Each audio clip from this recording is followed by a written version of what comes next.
KOI Weather Desk. Weather Update. ika-30 hanggang ika-31 ng Hulyo, 2026. Magandang gabi, Pilipinas! Narito ang weather update ngayong gabi at ang inaasahang lagay ng panahon bukas, ika-31 ng Hulyo, 2026. Ngayong gabi, Luzon. Maulap na kalangitan na may kalat-kalat na pag-ulan at thunderstorms sa Batanes, Cagayan, Isabela, Aurora, Quezon, Metro Manila, Calabarzon at Bicol Region. Posible ang biglaang pagbuhos ng ulan at malalakas na pagkidlat. Visayas, maulap hanggang sa maulan sa Samar, Leyte, Biliran, Cebu, Bohol, Negros, Iloilo, Capiz, Aklan, Antique at Guimaras. Mag-ingat sa localized thunderstorms.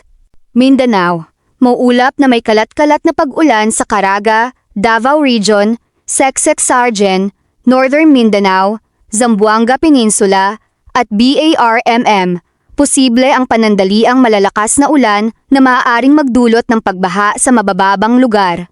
Bukas, mararanasan ang mainit na panahon sa umaga, ngunit pagsapit ng hapon at gabi ay posible pa rin ang localized thunderstorms sa maraming bahagi ng bansa.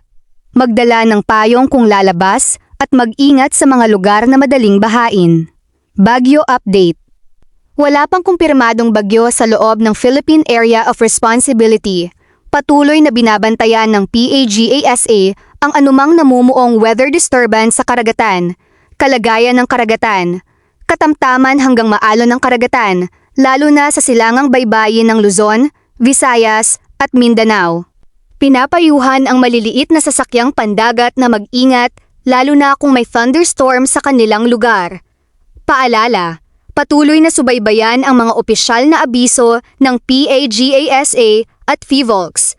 Mag-ingat sa mga lugar na maaaring makaranas ng malalakas na ulan, pagbaha at pagguho ng lupa. Ito ang KOI Weather Desk. Balita, impormasyon, babala. Maraming salamat sa inyong panonood. Magandang gabi at stay safe, Pilipinas!